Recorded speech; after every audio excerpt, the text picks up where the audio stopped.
I think the one thing that I guess I want to say about that is that I would encourage you also to, you know, when you're in the midst of the situation, there's a lot of anxiety and anger. But I would encourage you when you walk away, the power of the pen is incredible. And I encourage you, and I'm guilty of that because I'm very type A and I get very emotional, and when things don't go well, then I'm ready to, you know, have a conversation with the nurse. But the person you really need to have a conversation with is the chief of staff at a hospital. So I think you need to recognize that sometimes you only can really get action when you put things in writing. And I've done that, and I've had what I thought was at least a good response. But I think when people recognize that they're being watched and you put it in the power of the pen, it's no longer a phone conversation, then I think, and the way that I look at this, and I would encourage you for the same, I'm here, I'm a physician, I can advocate for my family. I'm hoping that the letter that I write is going to be able to help the person in the next bed, because they need to know that this is the way we got treated in here, and so therefore we don't want you to do that to the person in the next bed that doesn't have a physician in their family. So I encourage you to write those letters. They have something called member services in the different hospitals, or customer advocacy or something like that. I just encourage you to go. It doesn't have to be a long, drawn-out letter. Get the name of the people that you're dealing with. Get the time, the day, because they can check the shifts. Look at the badge numbers, and you know, and just report that information, because, as some of us have said today, you know, if I really don't perform on my job, I don't get to stay on it. And so, you know, we need to hold our colleagues in medicine, and it's all the way up and down the line. I have no problem reporting a doctor as a nurse or a physician assistant, and they don't have any problem reporting me. So I just think that you need to do that because you're going to be helping somebody else. Yeah, and I always end those letters, and I've had to write them too, with, I hope I'm not being treated differently. That seems to get a lot of attention. Yeah, I'd like to make one point, Mike, Yes. about women's health care, because this is the Me Too era and all of that. But, you know, I know you hear these statistics in February for Heart Week. You hear that Heart Month.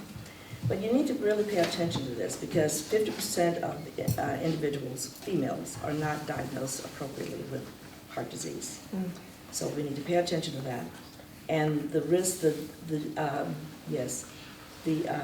group that's highest at risk is less than 50 years of age. So don't think that you're ever too young to develop something. If women have strokes, for instance, you know, the whole old term hysteria, we're thought to be hysteric, so we don't get treated for pain the same way as males get treated for pain. So all of those things you need to take into consideration. So the key points are stroke, heart attack, endometriosis, really big, anti-rheumatic diseases, rheumatology, lupus, 5 years to the diagnosis, 6 doctors before you get the diagnosis. Same thing with endometriosis. So those are the key diagnoses that you need to be very much aware of. All right? And I would always say to patients, and I always say now, your history has more validity than any test I can order. And don't back off your history. If you don't feel well, you don't feel well. We don't know exactly what the miseries are, but there's a message in that. So you're from the big city in the East. You don't know what the miseries are. This is a southern term. But in any event, your history always has more validity than any of the tests that I can order. So if you don't feel well or you're hurting somewhere, then don't back off that symptom simply because all the tests are normal. I think you need to be a good advocate. So now we've covered most of the things I think that make the women ask questions or share experiences. So I think the back. I was just going to say something about the history piece. Because of you guys, I know how to give my history now when I go see a doctor, and especially if it's a new physician, a new specialist. When I first started going, I'm a lupus patient, I didn't know all the different kinds of doctors that I needed to see. So I would go to my internist, and my internist would say, well, you don't see me about that. You need to go see Dr. So-and-so, who's a neurologist. I go to the neurologist, and the neurologist says, oh, okay, well, I deal with this, but you need to go see the rheumatologist about this. And so I'm confused as a patient because I've never heard of a lot of these specialties or what all that means. So now what I have in my chart, which Dr. Spriggs will appreciate this, they wrote this in my chart and my internist. Patient is very well versed in her history. But I didn't know, but I learned that particularly from Dr. Spriggs of how to set, because I have it written down also. So I have written down from my summaries, the patient summaries, because I used to just toss my patient summaries. And so she said to me one time, you should get a patient summary every time you leave the doctor's office. And I said to myself, oh, that's what that is. But now I'm versed in, last April of last year, I was on this medication at this milligram. And, well, Ms. Ward, how long have you been off of this? Well, I've been off of this since, and now I realize how helpful it is to me. Yes. And I'm also able now to say, no, I can't take that medicine. Because when I was on it last time, which is something they should have caught, but because I know it now, I'm able to do that. So thank you all. You have to be careful because you're just as likely to get in that bellicose, angry individual simply because you ask the same questions anybody else asks. So you should sometimes look at those notes because often this is a troublesome patient who just wants to know what's wrong. Right. And that's more often, that's not more often, but it's more often happens to African Americans. Because any question you ask, they think maybe you're being too belligerent. Maybe you shouldn't need to know that. But that's a good point. Ladies behind you. I would like you all to talk about Medicare. Since I went on Medicare, I feel like the quality of my health care went down.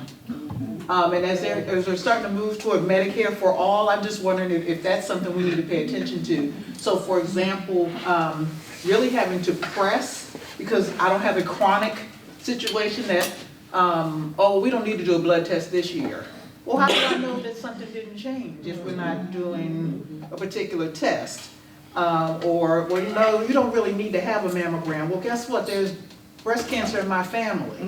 And so there kind of messages like after a certain age, you don't have to have certain kinds of tests, or we don't want to bother you with you're having to undress. I mean, it's kind of, so is that common? It's very common. It's not just you.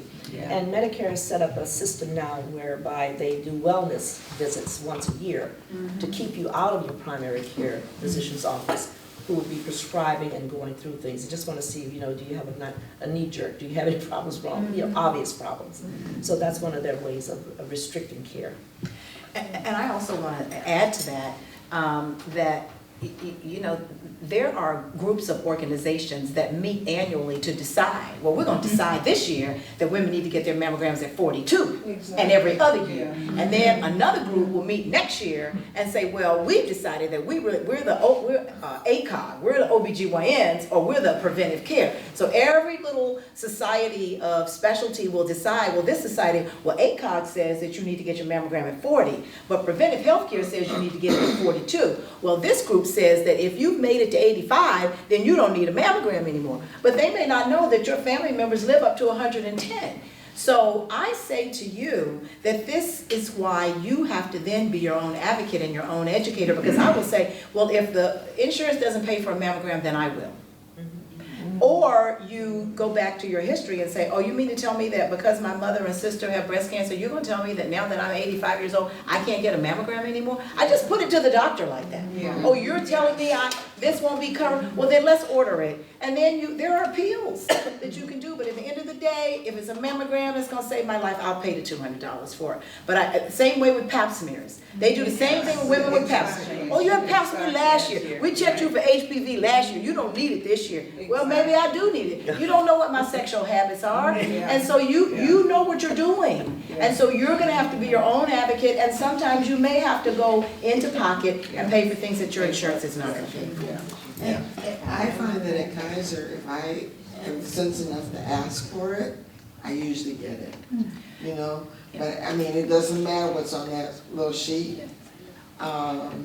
If I feel I need it, But when you talked about cutting up in the emergency room, I have a scar on the left side of my spinal cord, which paralyzed my left side.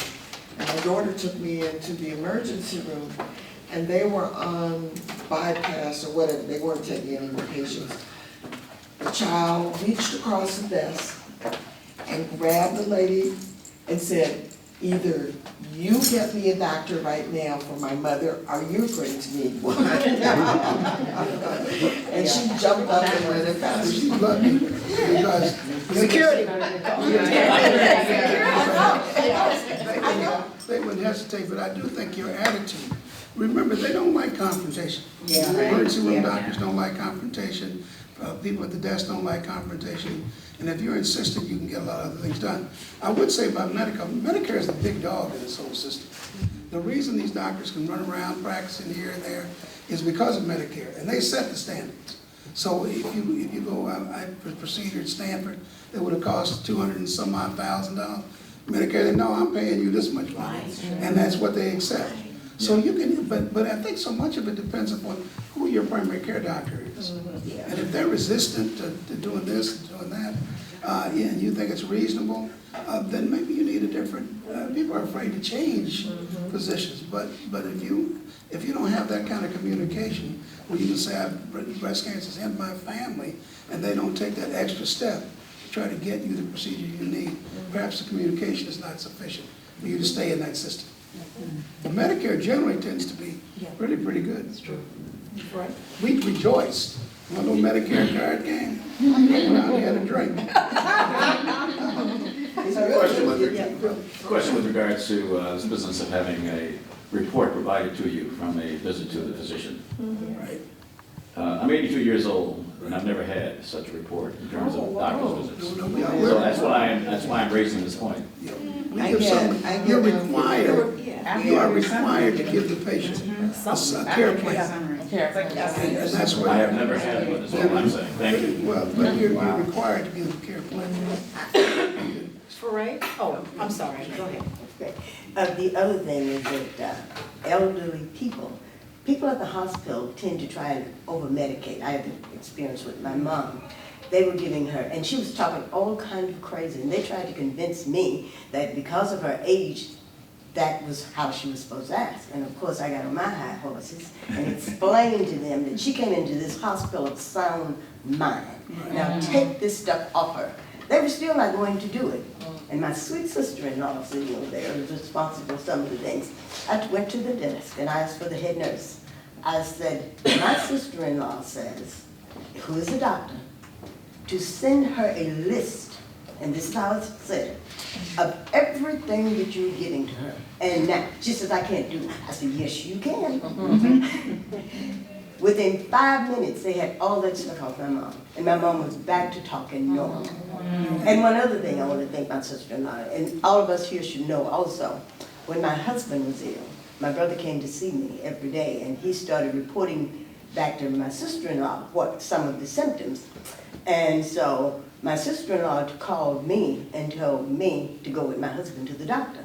And this is especially for the men folk, because they don't tell everything when they go to the doctor. Right. When I went to the doctor stopped talking to my husband and started talking to me, because he had not told her, said to him, that was any of the things that was really happening with him.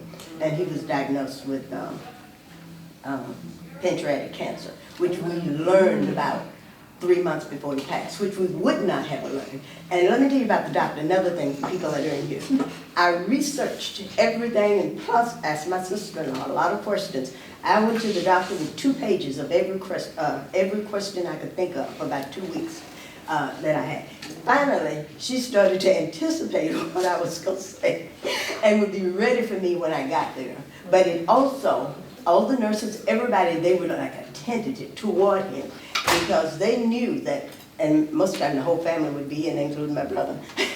And we were all there asking questions. That is what you need to do, especially with these parents, because they tend to, especially elderly, I used to work at a hospital too, especially elderly black people, they seem to think that they need to be medicated and they need to just keep them without pain. Hell no. And that's what you need to tell them. I think everybody has the same, has 3 or 4 experiences that they can share.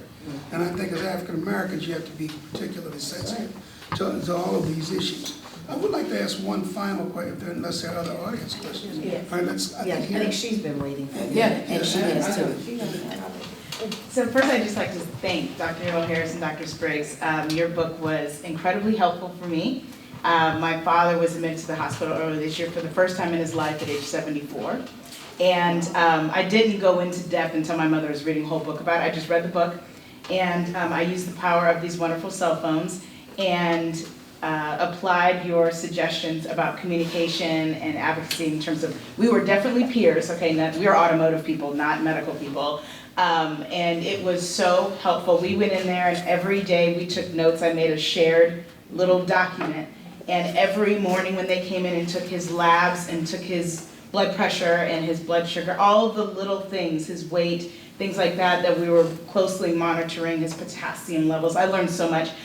It was so helpful for us to have that information at the ready, along with the doctor's names, every nurse's name. We were up there, I'm sorry, how do we spell your last name? We just want to make sure we get it right. And then at the end, it was helpful to write the letter because, well, first of all, my mother never left his bedside. She was there 24/7. I came in and out because only one person could stay. But it was super helpful because they knew in that room there were people who were asking questions, taking notes, saying, oh, no, because we have this of potassium and then the number was high and, we may not be medical people, but we were and they were like, oh, sure is, let me scroll a little further. But when it came time to write that letter, it was super helpful. And we did get a nice, it was kind of a generic response, but we at least were able to thank the people who were very accommodating to us and not in a way that, talking to us in plain English, and, acknowledge those that were great, some that weren't so great, but it was a wonderful opportunity. We have it all here, and even though the doctors have their notes, we could also go back and forth with them and communicate on a level that they can understand. So, thank you. I want to thank all of you for spending this time with us today. I have a mantra, it's like, if it don't feel right, it ain't right. So I've always investigated any information that a physician is giving me relative to my care and what I need to have a better, healthy outcome.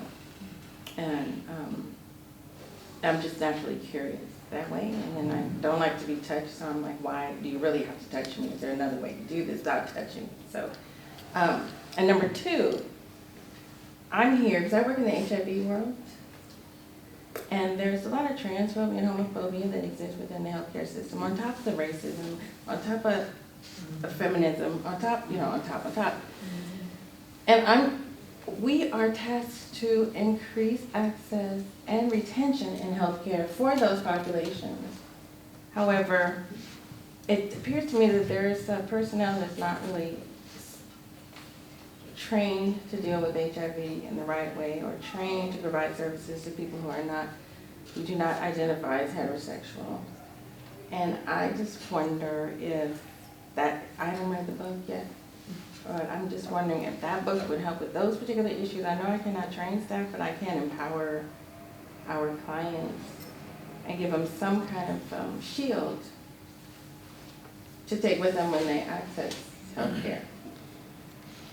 Outside, holistically, not just the HIV situation.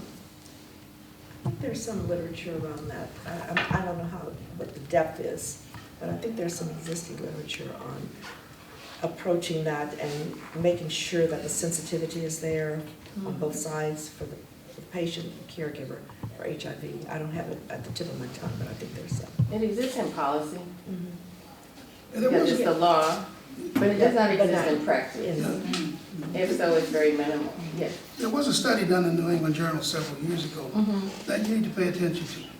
When you go to see a provider, the deal is that he will get you well, or she. There's also part of the deal that you get well. So if you don't get well, then you become a different person to the whole system, especially if you have a chronic problem. So that if you've got, say, HIV is kind of a chronic issue, or if you've got something they can't diagnose, then you become the problem. So that the doctor will say, well, you know, I've done all these tests and I can't find anything, yet you're still in pain, you're still coughing, you still have other things. And so my feeling is that sometimes you have to change the systems because you wear out the process and they stamp you as chronically complaining. Not chronically ill, but chronically complaining. And so that if you have a problem like that or you see issues like that, it may be time to just readjust, change system, get another opinion because the system gives up on you at some point. Does that exist for cancer or not? Yeah, it's true for everything. Everything. It's true for everything. If you've got cancer and it's like a terminal cancer, the system gives up on you at some point. Okay. I mean, they'll guide you and they'll do the right thing, but at the same time, they are not as enthusiastic as they are in the diagnostic process. And so you have to be your own advocate to continue the interest in investigating your own problems and moving forward. And there's some less serious diseases that happens with, like Yeah. fibromyalgia, chronic pain syndrome, Lyme disease. Right. All of the things that physicians have not really found the answer to, because physicians don't like to fail. But you know, I'd like to also say to you that, you Yeah. know, I mean, I trained over at UCSF with Paul Wolberding when HIV, that's how old I am, when HIV was just being discovered. General Hospital. Yeah, general. But I have to say, we have come so far with that, so I think that if there is a problem with HIV, then it's my lack of knowledge. Okay. I really don't understand why HIV cannot be treated like hypertension, Right. like congestive heart failure, like diabetes, Right. because we have people that are literally being cured from HIV with the right medication. They've got those combo drugs now where you can take it once a day. And when you talk about cancer, I would have to say that, you know, Brenda has often reminds me about the whole concept, which we also talk about, centers of excellence.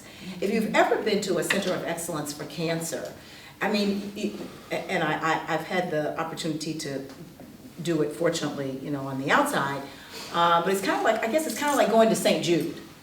If you've ever gone to St. Jude with a sick baby, you feel like you've been dropped off into heaven. You don't feel like you are marked with an ill child, because they make you feel like you have come to the place where we can take care of you. We have cures for this. We can handle that. They cover your housing. They tell your job to not let your job go. So I just feel like, and some of these major cancer centers, I've got to assume that positiveness must be there. But I know at St. Jude, for mothers and fathers with children with those kind of illnesses, you are treated, it's like a palace. They actually go to St. Jude, they don't even want to go home. The kids don't even want to go home when it's time to go home. So I agree with Dr. Lenore that we need a new place. I will also say, as a primary care physician, I need more education and training about HIV. I defer HIV training because I don't know it as well as I should. But for my colleagues that take care of patients that are positive for HIV and Hep C, it's their heaven and their haven. And they love to be able to have success stories. So I agree that maybe it's not the right place, or people don't have enough education, or they're not comfortable with whatever they're taking care of.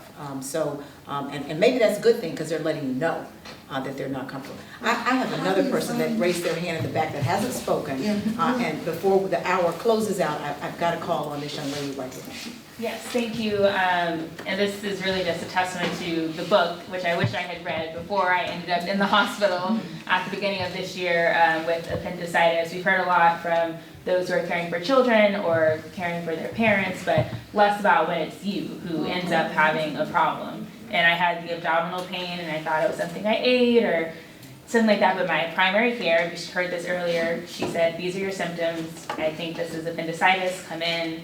I had issues in the emergency room. My dad told me to fall out. So they finally take me back, but they sent me home after a full day in the emergency room and said that I had the stomach flu.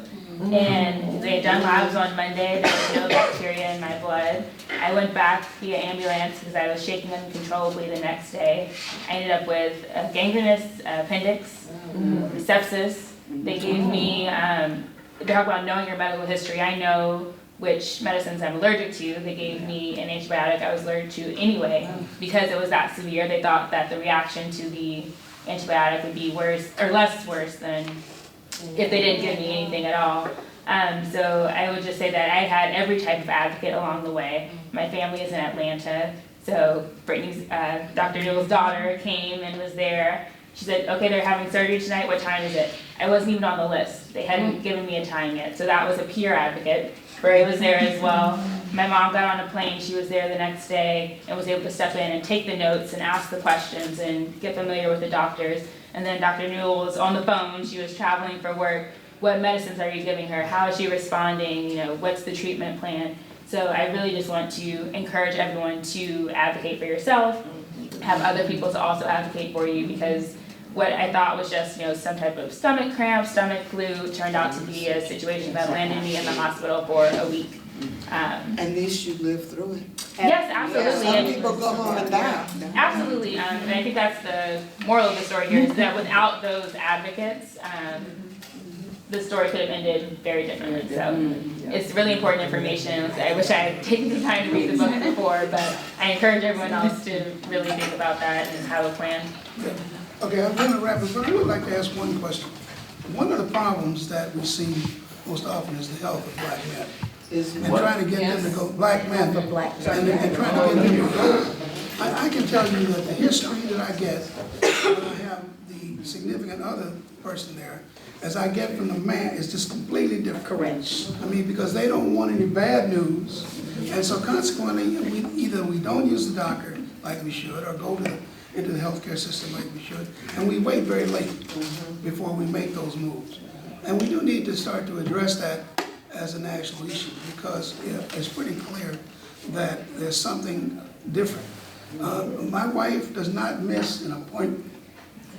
I don't want to go, if I have an appointment it's before the Sweet 16 or playoffs, I don't want no bad news right through here. I wait till September and nothing else is going on. My birthday comes up, I don't want it bad. My wife does not miss an appointment. She doesn't miss an appointment. And that's true with most women. And I think we do have a problem in terms of being advocates for like significant others, because they're not going to be very good advocates for themselves.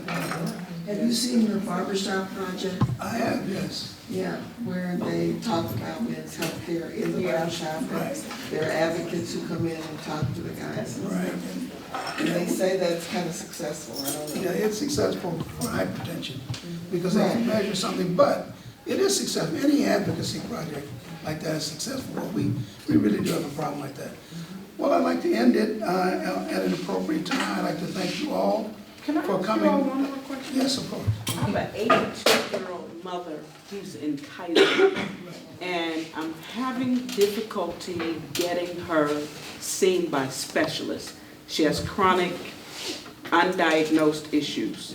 And so pretty much she goes to her internist all the time, she calls them, she emails them, and all they do, of course, is then give her another medication. Or increase the one. Or increase the one, yeah. What would you suggest? I don't think Kaiser is unique to any other. You just change primary care doctor. You just can't essentially gotta turn into a capital bitch. They don't have any algorithms that allow them to do that. It's an individual decision by the primary care doctor. They're not encouraged to send you unnecessarily to specialists, and then it takes a long time, even outside of Kaiser, to see a specialist. So I think it's a matter of your advocacy. And Kaiser does have a patient advocate where you can go down and talk to the people and say, look, I don't like what's going on, and doctors don't like that. So that's another way to address that issue.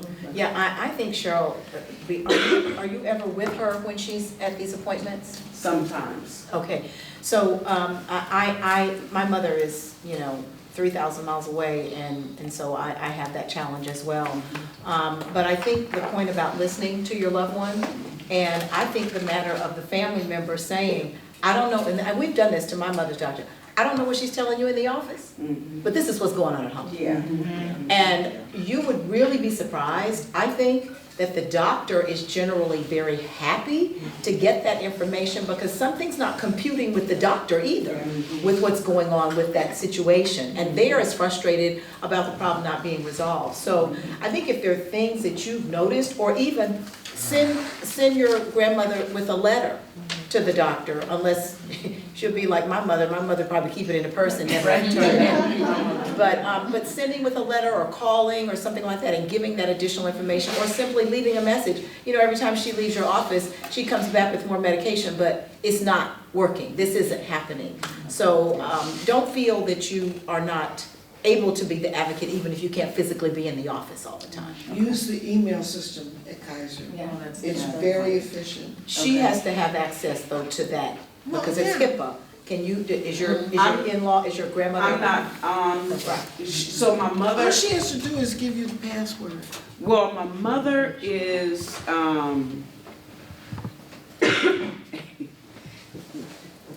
my mother's not gonna do that. She's a little hard on that part of it. So when I go, I do get the attention, because they say Reverend Ward is here. And then all of a sudden I get the attention. So, but after that, it's like nothing happened. So I'm trying to get her into physical therapy, and to see other specialists. So You have to ride them like a horse. One final thing about being an advocate for your parents. You're never gonna be appreciated. I mean, this is not gonna happen. I mean, if you start making decisions for your parents, it creates a certain amount of hostility. Right. That who are you all of a sudden. Right. I mean, but you have to force that issue. Okay. Because it is so important. Well, thank you to doctors. Thank you. And thank you. Yeah, so let me count off. We were giving away 25 complimentary copies today. So I think everybody may get one. Yep, everybody gets one. Everybody gets, okay, good. And thank you, Michael. Thank you. And you talk about